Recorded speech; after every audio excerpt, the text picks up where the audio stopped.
Hi everyone, Steve Crosby here. Thanks for joining us at this, our video blog, or if you found us on YouTube, thanks for stopping.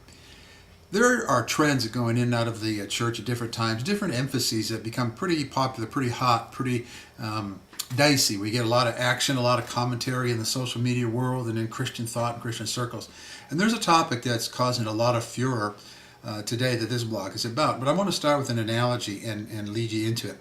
Have you ever noticed that in the sports world, when rivals meet, there's normally an intensity that is not normal with other games? Let's say Army versus Navy.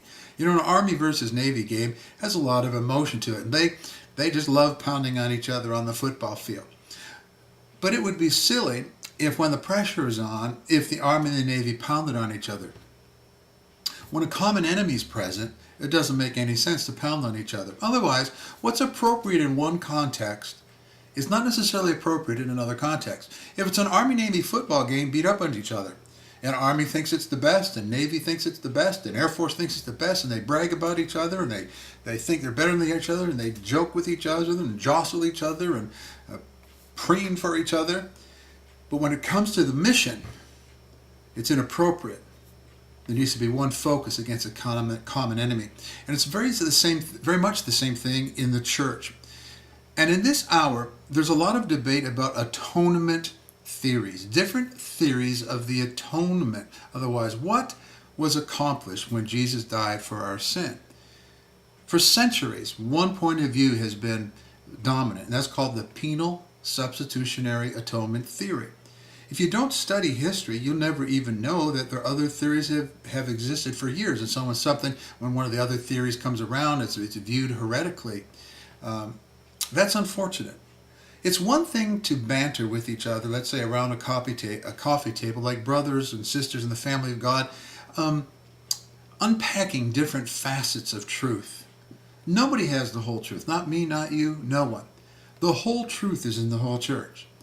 But on this topic, unfortunately, it can get very nasty and very ugly, and the H word gets thrown around. That is, if you disagree with me or I disagree with you, you're a heretic. Well, that dynamic is happening surrounding the issue of atonement theory.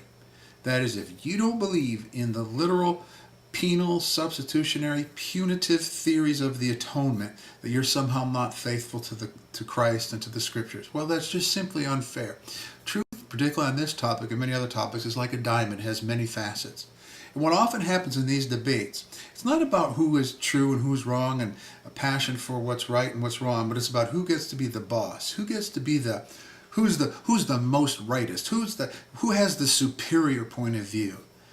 And if that isn't so anti-kingdom or against the way Jesus would have us live and operate, I don't know what is. So it's one thing to banter with each other. It's one thing to beat up on each other in a friendly contest of, hey, I think you're out of your mind. No, I think you're out of your mind. But when we lose sight that we are in this together and that the whole truth is in the whole church against a common enemy, well, we're being deceived and being undermined in our effectiveness. If this sounds interesting to you, check out this blog. We also have more resources for you at stevecrosby.com. We have more articles at swordofthekingdom.com. And we have some free resources for you at www.badchurchexperience.com. There's a free download, audio download, and a free PDF download for you there. So check us out. Debating Atonement Theory. Thanks for stopping by.